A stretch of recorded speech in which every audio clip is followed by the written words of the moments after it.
Les nouvelles que vous avez au sujet de Marcelo Tounassi, c'est le pasteur africain. Ah, vous l'appelez pasteur encore? Moi, je n'oserais plus l'appeler pasteur. Un pasteur, celui qui conduit les âmes vers la vérité tout entière. D'accord. Et quand quelqu'un ne conduit plus les gens vers la vérité tout entière, il est mercenaire dans la Bible. C'est le pasteur qui conduit vers la vérité, vers les sources d'eau vive. Mais quand quelqu'un détourne les gens de Dieu, il n'est plus pasteur, il devient mercenaire. Donc, on ne peut plus parler de pasteur Marcelo Tounassi, mais simplement de monsieur Marcelo Tounassi. D'accord. Alors, pour rappel, hein, on dit que oui.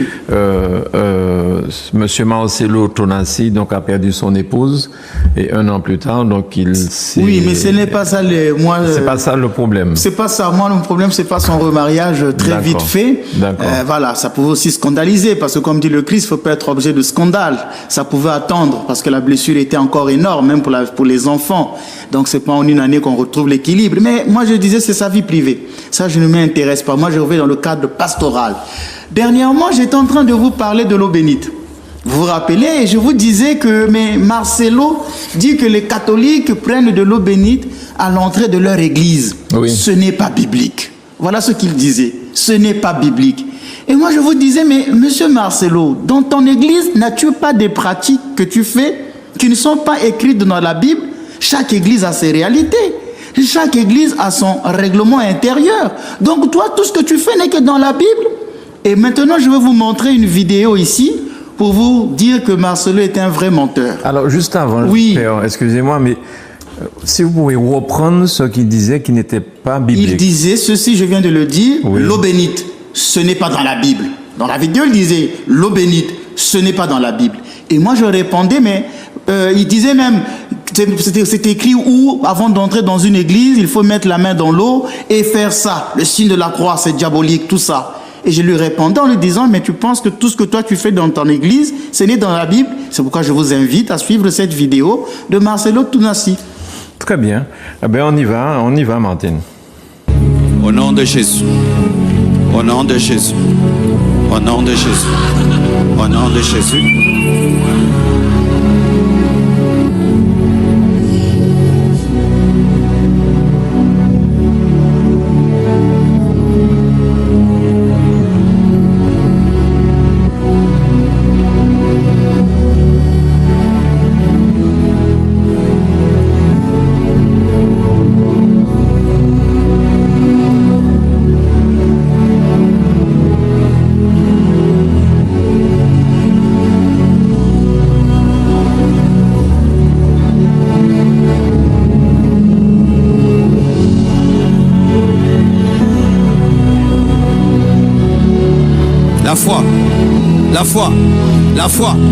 La foi.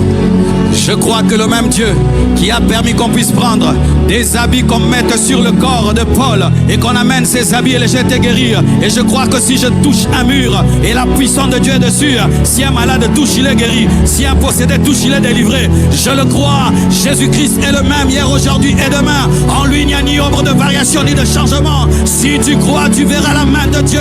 Je crois que Dieu n'est pas que le Dieu de Paul. Il n'est pas que le Dieu de Pierre. Il est aussi le Dieu de Marcelo. Et je crois que Dieu vous guérit. Et je crois que Dieu vous délivre. Et je crois que Dieu vous libère.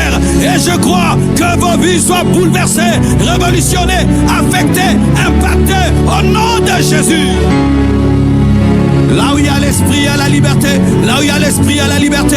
Là où il y a l'esprit, il y a la liberté. Là où il y a l'esprit, il y a la liberté. On voit des gens qui s'affairent, qui courent pour aller toucher un mur. Oui, tout ça soit c'est de la magie, tout ça soit de la magie, tout ça soit c'est de la magie, tout ça soit c'est de l'hystérie, des gens qui ont joué un rôle. Alors, je vais faire du syllogisme. Prendre de l'eau bénite. J'imite Marcelo. Prendre l'eau bénite. Faire ceci. C'est écrit où dans la Bible? Alors moi, je voudrais dire, aller toucher le mur, tomber, guérir. C'est écrit où dans la Bible? Donc vous voyez que j'ai eu bien raison de vous dire, mais lui-même dans son église ne fait-il pas des choses qui ne sont pas dans la Bible? Je n'ai jamais vu un chapitre de la Bible, il fallait aller toucher des murs pour être guéri. Il fallait aller toucher des murs pour être délivré. Il a dit que la croix ne chasse pas les démons, la Bible ne chasse pas les démons. Eh bien le mur aussi ne chasse pas le démon. C'est écrit où, dites-moi un texte biblique où cette pratique qu'il est en train de faire dans son église est-elle biblique? Elle ne l'est pas. C'est pourquoi dimanche, ce jour où j'ai répondu à Marcelo, je lui disais, attention, Dieu peut utiliser des causes secondaires pour transmettre la guérison. D'où le vêtement de Paul dont il cite, qui guérissait les malades. Ce sont des causes secondaires. Et dans l'église, nous utilisons de l'eau bénite. Et lui-même est tombé dans ça. Quand il dit, oui, le Dieu qui guérissait au moyen du vêtement peut guérir aujourd'hui au moyen de ce mur. Donc il confirme en fait ce que je disais. Il dit, si vous touchez ce mur, vous serez guéri. Donc vous voyez qu'il y a beaucoup de contradictions dans son enseignement. Il n'a pas fait des études de théologie. Donc qu'il arrête de distraire les gens avec des confusions. Et une dernière erreur que Marcelo va faire, parce que je n'ose plus l'appeler pasteur, une erreur que Marcelo va faire dans cette vidéo, il a dit, ce n'est pas que le Dieu de Paul, c'est le Dieu de Marcelo. Ça, c'est une erreur théologique grave. Dans la Bible, on parle du Dieu d'Abraham, d'Isaac et de Jacob, parce qu'il s'agissait de l'ancienne alliance. Quand le Christ apparaît, on parle du Dieu de Jésus-Christ, parce qu'avec lui, la révélation termine. On ne peut plus parler de Dieu de X. Il n'y a pas de Dieu de menace, il n'y a pas le Dieu de un tel, il n'y a pas le Dieu de X ou Y, il n'y a que le Dieu de Jésus-Christ. D'un point de vue théologique, on dit toujours, je dis bien d'un point de vue théologique, dans le langage ordinaire, je peux dire mon Dieu, oui, c'est le Dieu de menace, c'est le langage ordinaire, mais d'un point de vue théologique, c'est interdit de le dire. Pourquoi? Parce que la révélation s'achève avec le Christ. Comme dit la lettre aux Hébreux que Dieu nous a parlé dans l'ancien temps, mais dans les temps nouveaux, il nous a parlé dans son Fils. Donc il n'a plus rien à dire avec d'autres personnes que le Christ lui-même. Il n'y a plus d'autre personne qui nous apporte la révélation. Et Marcelo vient de tomber dans une erreur théologique en disant il y a aussi le Dieu de Marcelo. Alors, Père Menas, est-ce qu'après tout ça, il y a une enquête qui est menée, par exemple, pour savoir si toutes les personnes qui ont touché au mur sont véritablement guéries? C'est ce que je disais, que tout ça, c'est de l'événementiel. Par exemple, on a vu dernièrement un pasteur venir ici en Martinique et dire à une dame que je connais qui venait prier dans mon assemblée, il a dit à cette dame, tu es guérie au nom de Jésus de tes maux de pied. Cette dame a toujours souffert des pieds depuis que je la connais.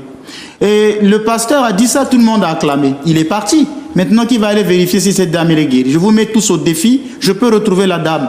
Je vous mets au défi si on va voir cette dame, elle n'a pas été guérie. Mais tout le monde a acclamé. On est dans l'événementiel. On est dans le show. C'est un parfum qui s'évapore. Et donc, ces gens-là aiment le show. Ils aiment l'hystérie. Tous ces gens, comme je vous disais, qui tombent dans ces églises, demandez-leur qu'est-ce qui a changé dans leur vie. Ça, c'est des images qu'on vous présente, qui sont alléchantes, qui sont là pour séduire, pour attirer.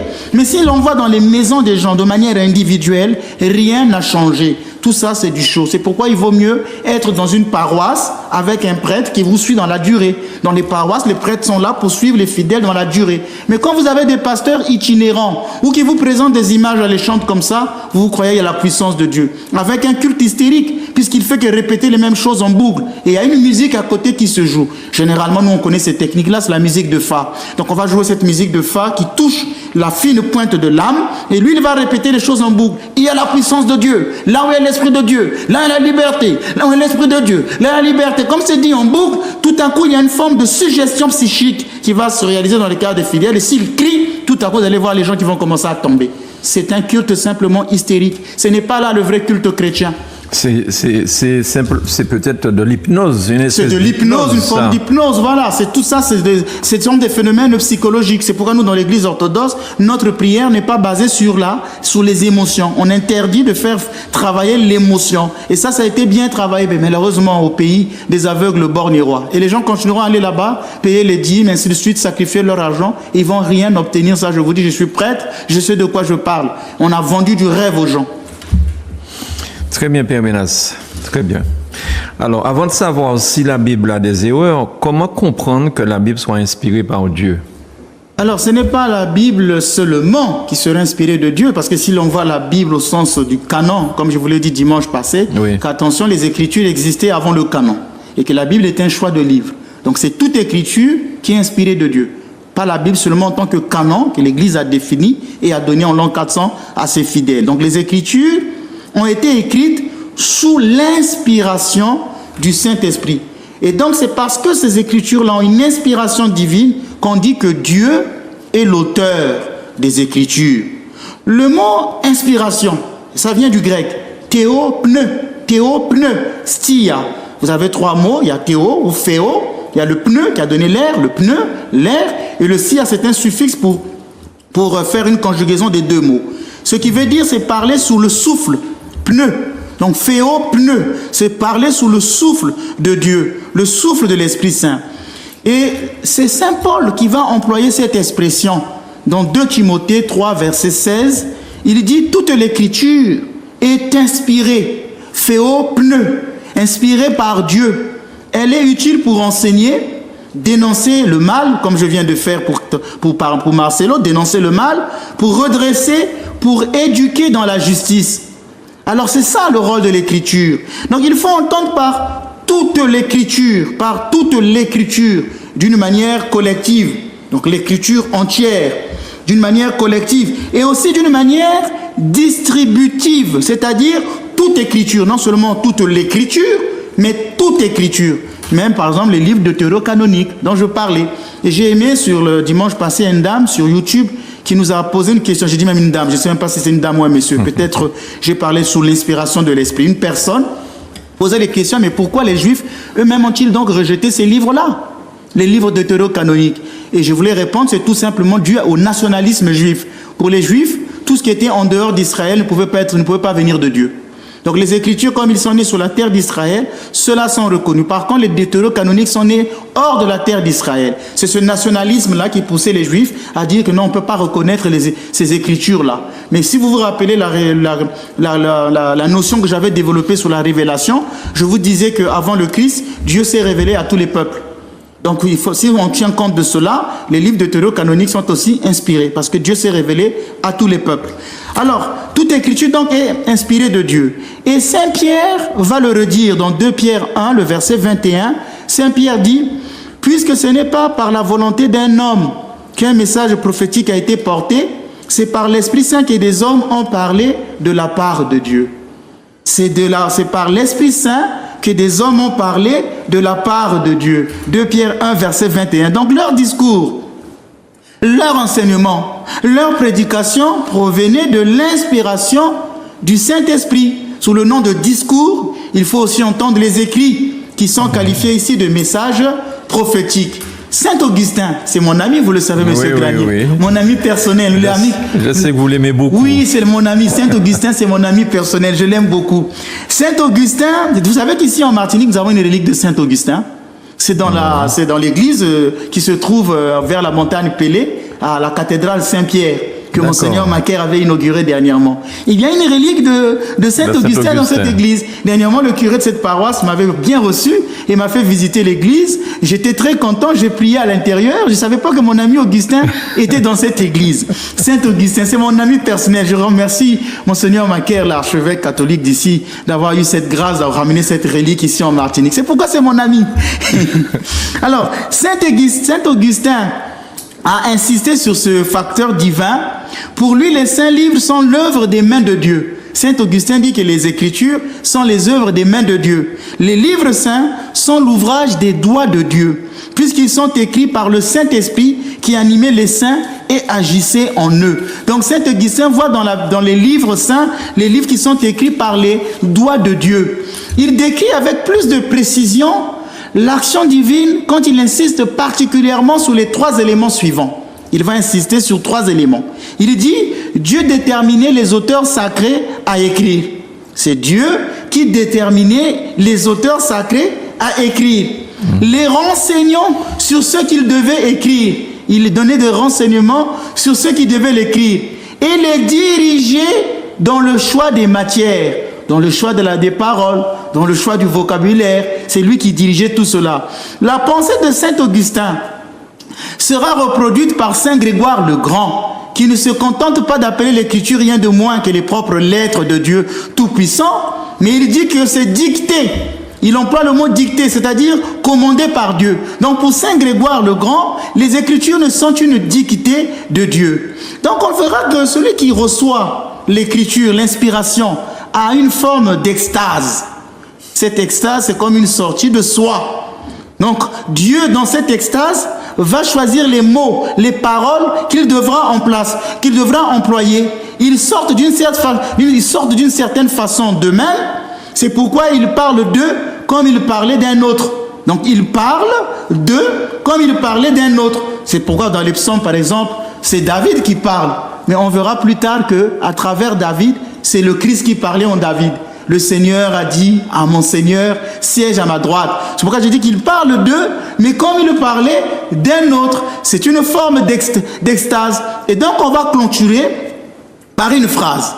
Il ne faut pas se préoccuper de l'auteur humain quand l'auteur divin est certain. Il ne faut pas se préoccuper de l'auteur humain, celui qui écrit, oui, quand l'auteur divin, lui, est certain. L'auteur divin, c'est-à-dire lui-même, Dieu qui inspire les Écritures. Très bien. Alors, si toute écriture est inspirée de Dieu, doit-on dire que l'écrivain sacré n'est qu'un instrument passif? Quelle est la part de l'homme dans l'écriture finalement? Tout à l'heure, je disais que c'est Dieu qui dicte les Écritures. Oui. Ça, c'est ce que dit Saint Grégoire. Comme on était à l'école, je me rappelle, le professeur nous donnait la dictée. Dictée. Un homme est assis sous le baobab.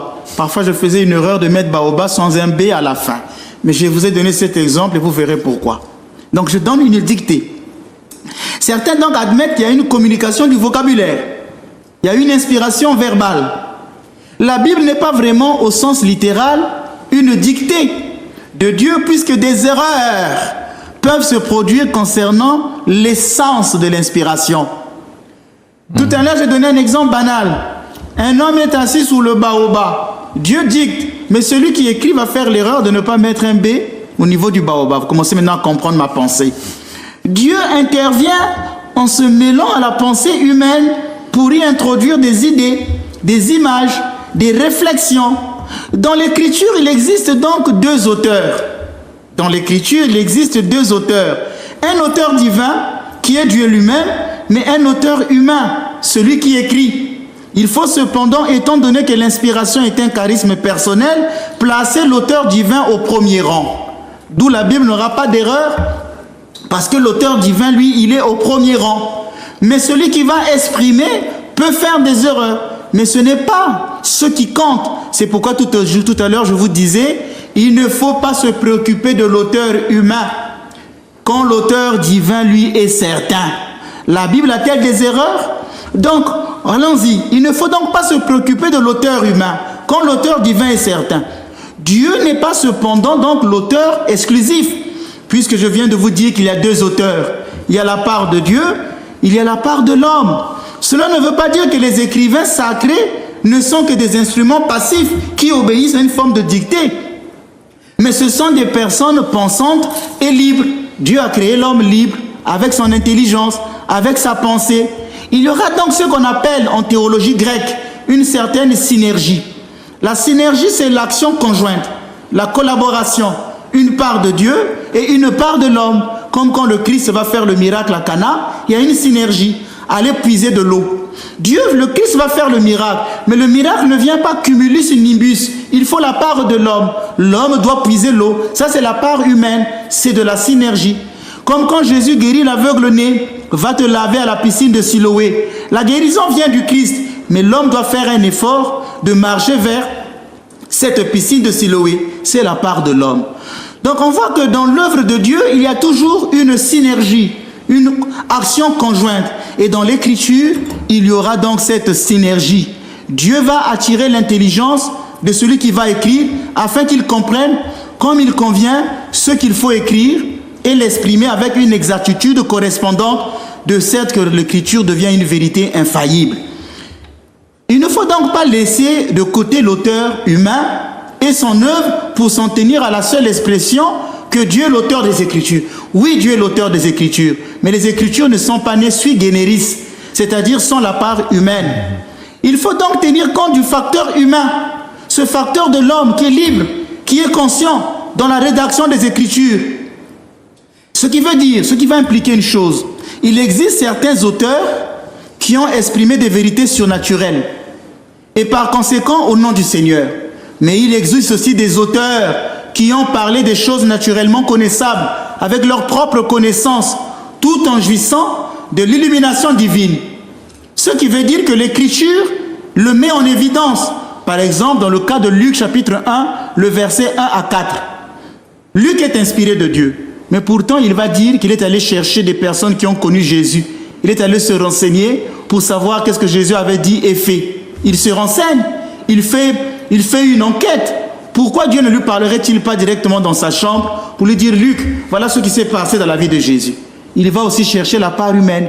Il va aller aussi se renseigner. Donc les hommes vont parler et les gens vont raconter. Traduire, c'est trahir. Il y aura des gens qui vont mentir. Il y aura des gens qui vont altérer le discours. Et la mémoire humaine n'est pas toujours fiable. Vous savez, quand on fait des enquêtes de police, quand on demande souvent aux témoins, qu'est-ce que vous avez vu? Vous allez voir que souvent les témoins peuvent dire des discours différents. Non, l'homme était habillé en blanc. Non, non, non, il était habillé en rouge. Non, non, non, il était habillé en jaune. Pourtant, les faits sont réels. Mais celui qui va les décrire peut faire des erreurs. Ces erreurs-là ne veulent pas dire que les faits ne sont pas réels. Donc, vous êtes en train de lever le niveau. Il y a la part de Dieu, mais il y a la part de l'homme. La part de l'homme, elle, peut être faillible. Ainsi, Origène, qui était un père qui n'avait pas été reconnu malheureusement par l'Église parce qu'il s'était fait castrer.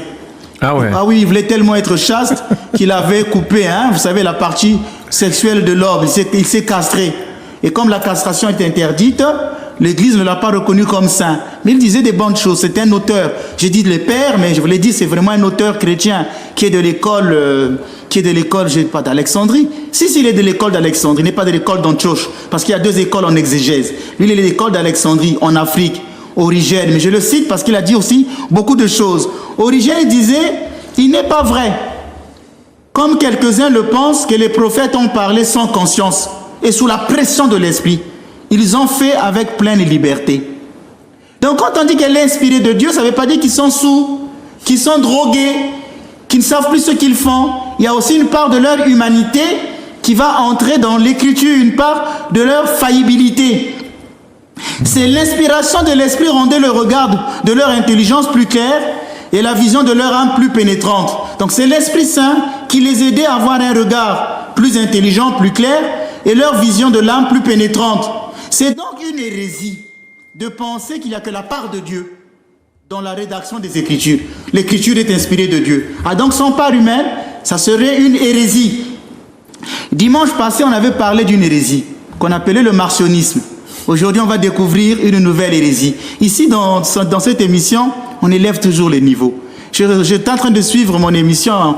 Quelqu'un m'a dit, mais votre émission est très théologique, très intellectuelle. J'ai dit, mais ce n'est pas fait pour les Matthieu 1, 24, Matthieu chapitre 7. Alléluia. Rababababababa, shirebebebele, fire, le feu. Celui qui va toucher ce mur, recevez, recevez. Non, cette émission, ce ne sont pas pour ces gens-là. C'est pour les personnes qui cherchent la vérité, qui veulent élever leur niveau, comme M. Granier. Mais M. Granier n'a pas encore atteint le niveau. Ah, ça, je suis d'accord avec vous, père. Je suis loin d'avoir le 10e du niveau, ça c'est clair. Mais je ne veux pas dire qu'il n'est pas en recherche de la vérité. Et c'est ça que Dieu veut, qu'on soit des hommes de bonne volonté. Alors, l'hérésie, donc, je voulais parler aujourd'hui, on appelle ça le montaniste. Le montanisme, c'est de la divination, c'est-à-dire les gens qui pensent que dans l'écriture, il n'y a que la part de Dieu. C'est de la divination montaniste, car comme le dit la première épître aux Corinthiens, 1 Corinthiens 14, verset 32 nous dit, les esprits des prophètes sont soumis aux prophètes. Donc ce n'est pas parce que l'Esprit Saint vous est donné que l'Esprit va souffler en désordre. L'Esprit Saint souffle là où il veut, mais il ne souffle pas en désordre, parce que l'Esprit est soumis aux prophètes. Donc celui qui écrit, je ne dirais pas le mot domine, mais il assujettit aussi l'esprit à ses propres mots. Donc Dieu est l'auteur de l'écriture, mais il se sert d'organes humains qui sont faillibles. Il excite et pousse à écrire ce qu'il veut qu'ils écrivent, comme il veut qu'ils l'écrivent, si bien que ce qu'ils écrivent devient la parole de Dieu. Pour conclure, la relation entre Dieu et l'écrivain est caractérisé par les notions de cause principale et de cause instrumentale. C'est-à-dire, l'auteur principal de la Sainte Écriture, c'est Dieu. C'est ce qu'on appelle la cause principale. Mais la cause instrumentale, c'est l'homme. Donc il faut toujours voir ces deux aspects et c'est très important. Oui, tout à fait, la synergie. Cette synergie. Vous avez noté un nouveau mot là, synergie. Ah, figurez-vous, mon père, ça c'est un mot qu'on utilisait aussi lorsqu'on apprenait dans notre stage de moniteur d'auto-école. On parlait de synergie pour expliquer ce qui se passe. C'était un concept de science aussi. Voilà, c'est ça. Alors, la Bible a souvent des contradictions dès lors qu'elle exempte d'erreurs ou contient-elle au contraire plusieurs erreurs.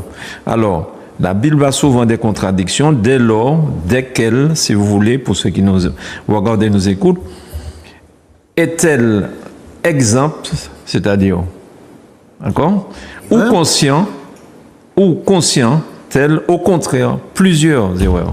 Alors, contient-elle, pas conscient, contient-elle plusieurs erreurs? Plusieurs erreurs. Voilà, ça c'est une question vraiment très forte parce que si on vient en train de suivre mon discours, la part divine, la part humaine. Je vous ai parlé de la dictée. C'était très important. Moi je dicte. Celui qui écrit peut faire son erreur. Moi je ne fais que dicter. C'est ça, c'est ça. L'erreur ne viendrait pas de celui qui a dicté. Mais puisque la Bible l'écriture est inspirée de Dieu, on ne tient plus compte de l'auteur qui lui fait des erreurs. Mais Dieu qui étant infaillible, ne disons pas d'erreur, donc dans ce syllogisme, je voudrais simplement d'autres manières dire, l'écriture est exemple d'erreur, puisque c'est Dieu qui en est l'auteur. L'écriture est exemple d'erreur, puisque c'est Dieu qui en est l'auteur. Mais il faut tenir compte de la manière d'exprimer cette inspiration qui peut, elle, contenir des erreurs, des fautes.